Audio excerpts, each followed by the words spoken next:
Soy Víctor Albert Blanco, profesor de Sociología en los Estudios de Artes y Humanidades de la Universitat Oberta de Cataluña.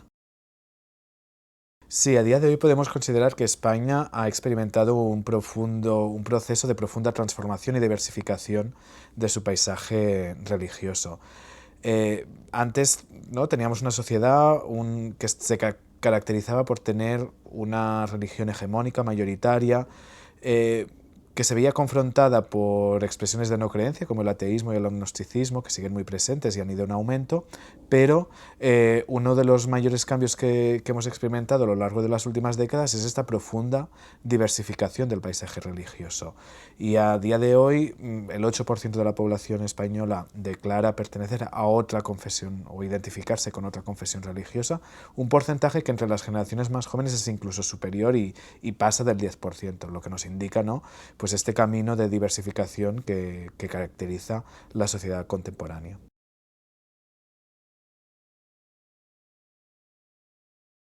En España hay una aceptación, lo que nos dicen los datos de las encuestas es que hay una aceptación bastante amplia y mayoritaria de la diversidad religiosa que caracteriza la sociedad. Esta aceptación se hace sobre todo en términos, quizá no es una aceptación muy explícita, pero se hace en términos un poco desde la indiferencia. Esto quiere decir que no hay un rechazo explícito a la diversidad y que la gente no piensa que la diversidad sea un problema. Esto además lo observamos también que hay diferencias en función de los grupos de edad. Y, por ejemplo, la gente joven presenta unos índices de aceptación de la diversidad mayores que las generaciones precedentes. Esto se explica en gran parte porque ya son una generación que ha crecido, que se ha socializado en un contexto de mayor diversidad y, por tanto, que ha incorporado la presencia de religiones y expresiones religiosas diferentes en el día a día y en la vida cotidiana. Es verdad que hay religiones quizá que tienen, que presentan quizá niveles de aceptación un poco menores, un poco diferentes. Es el caso, por ejemplo, del Islam, que debido un poco a las controversias, a los debates públicos continuos que hay sobre la presencia de esta religión, presenta también, quizá un nivel de aceptación un poco inferior, lo que se manifiesta sobre todo también al rechazo, por ejemplo, de la apertura o instalación de lugares de culto. Y ahí, pues pueden enmarcarse algunas controversias que han existido a nivel local en este sentido, o los debates, por ejemplo, respecto a alguna simbología o expresión de esta religión. Por otra parte, y a pesar de esta mayor aceptación, ¿no?, de esta aceptación en términos relativos, ¿no?, bastante significativa de la diversidad, sí que es verdad que también hay que hablar del reverso de esta aceptación, que es la discriminación por motivos religiosos. Y aquí sí que lo que podemos observar es que las minorías, lo que identificamos como minorías religiosas, especialmente el cristianismo evangélico, pero sobre todo el Islam, son las religiones que declaran, ¿no?, o los creyentes de estas confesiones declaran haber sufrido, haber vivido situaciones de discriminación por motivos religiosos. Y ahí efectivamente esto también tiene una traslación, por ejemplo, a nivel en términos de edad, que vemos que las personas jóvenes son las que declaran mayores discriminaciones por estos motivos, seguramente debido a que también son los colectivos que concentran un porcentaje más significativo de estas confesiones.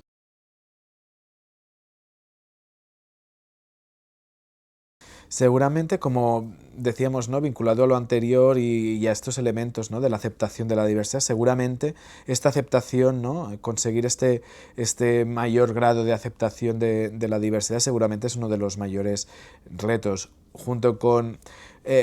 garantizar lo que podríamos llamar un acceso igualitario, ¿no?, o un uso igualitario y democrático del espacio público y de las posibilidades que ofrecen. Sabemos que hoy en día, hay a pesar de este marco, ¿no?, de libertad religiosa y de pluralismo que rige un poco nuestro sistema, sabemos que siguen habiendo desigualdades en cuanto a recursos, en cuanto a las funciones, tipologías de los centros de los lugares de culto, acceso a financiación, acceso, ¿no?, al espacio público, y también lo que comentábamos anteriormente respecto a las discriminaciones vividas o percibidas por parte de las minorías. Y aquí hay, ¿no?, camino para recorrer, y seguramente, ¿no?, aspectos en los cuales la administración, a través de los planes y de las estrategias de gobernanza de la diversidad, tendrá que focalizarse, ¿no?, en los próximos años para solventar estas cuestiones y garantizar, ¿no?, hacer efectivo el derecho a la libertad religiosa. Seguramente nos dirigimos a un escenario, lo que nos sugieren los datos es que nos dirigimos a un escenario en el cual la mayoría de la población declara no tener creencias religiosas, y esto seguramente es algo que se va a afianzar y consolidar en los próximos años, pero en este contexto, en esta mayoría de población no creyente, van a persistir, va a seguir siendo muy importante la presencia del catolicismo, lo sigue siendo, tanto a nivel de los datos, lo que nos ofrecen, ¿no? El número de personas que se sigue identificando con el catolicismo sigue siendo muy significativo y va a continuar siendo mayoritario entre aquellas personas que se declaran creyentes, pero esta realidad va a coexistir, como decía, con esta mayoría de no creyentes y sobre todo con un contexto de mayor pluralidad y sobre todo con la existencia, la presencia, la visibilidad de dos grandes minorías, el cristianismo evangélico y el islam, que constituyen, ¿no?, que son ya a día de hoy una realidad muy palpable en la sociedad española y que van a seguir siéndolo, y por tanto, bueno, hay que pensar este futuro, ¿no?, desde esta pluralidad y esta diversidad.